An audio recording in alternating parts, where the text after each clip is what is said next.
Thank you so much. This means a lot.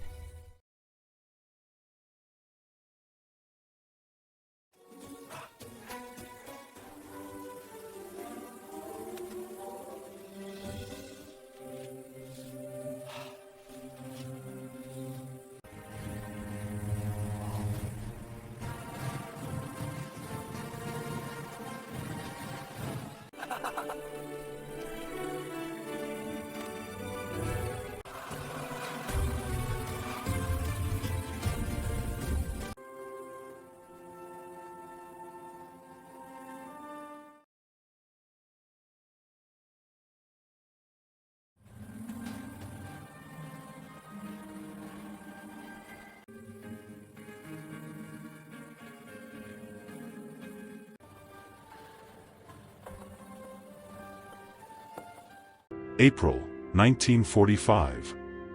The world was quieting down after years of chaos. The bombs had stopped. The soldiers were tired. And across the Pacific, thousands of Japanese troops were now prisoners in the United States. They expected punishment, humiliation, maybe even death.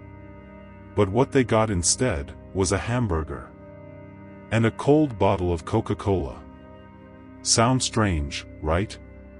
But that one bite, that one sip, made some of them cry. Not from pain, not from defeat, but from the shock of feeling human again. This is the story of how American food softened the hearts of Japan's toughest soldiers. One burger. One Coke. And a moment that changed everything. When the first groups of Japanese prisoners arrived in U.S. POW camps, they were terrified. Their commanders had told them that Americans were cruel, monsters who tortured captives. Many soldiers planned to take their own lives instead of being captured. But when they reached camps in Texas, Idaho, and California, they were stunned. No beatings. No torture.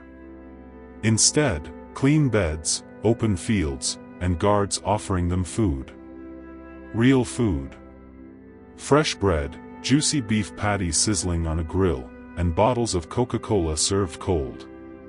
Most of these men had survived on rice and fish for months. They hadn't tasted sugar in years. So when they took their first sip of Coke, some thought it was medicine. Then the fizz hit their tongue, and they laughed like kids. In that moment, the fear began to fade. The war wasn't over yet, but for them, something inside had already changed. There's a story from one POW who said, "When I bit that hamburger, I knew America had already won." Think about that. He wasn't talking about military power, or bombs. He was talking about a burger. Because that taste, soft bread, hot meat, melted cheese, felt like comfort. It felt like freedom. It was everything the war had taken away. Coca-Cola had the same effect. Sweet, bubbly, alive. It wasn't just a drink, it was a feeling.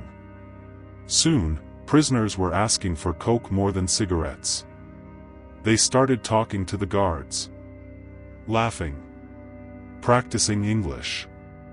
One American guard taught his prisoners baseball. Another shared his mother's apple pie recipe. It was humanity breaking through barbed wire. The same men who once vowed to die for the emperor were now smiling over burgers with their former enemies.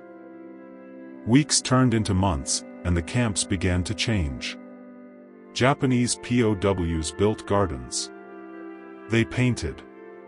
They even created full-scale theaters and performed traditional Japanese plays for American officers. One U.S. soldier wrote home, "These men are polite, disciplined, and honestly, they remind me of us." It's strange, the more they ate together, worked together, the more they saw each other as people. Not enemies. And that's what made these camps unique.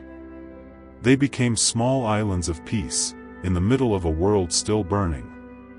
Food had done what propaganda never could. It replaced fear with curiosity. And that curiosity became respect. When the war finally ended, the Japanese POWs were sent home. But they didn't return empty-handed. They carried something much more powerful, a new perspective. They had seen an America that was not defined by weapons, but by warmth, freedom, and flavor. Many of these former prisoners helped rebuild Japan's economy in the 1950s. They remembered those burgers and Cokes, and brought that culture back with them. Soon, Coca-Cola opened its first plant in Japan. Hamburgers became a craze across the country. That taste, once so foreign, became part of Japan's identity. All because, for a brief moment in history, enemies shared a meal. History isn't always written in blood or glory. Sometimes, it's written in the quiet moments. Like a soldier tasting his first hamburger. Or smiling over a bottle of Coke. That meal didn't just feed prisoners, it fed peace. So the next time you grab a burger or open a Coke, remember, it once helped bridge two nations at war. If stories like this make you see history in a new light, make sure to hit subscribe. Because here on The Secret War, we explore the untold human stories that changed the world. One heart at a time.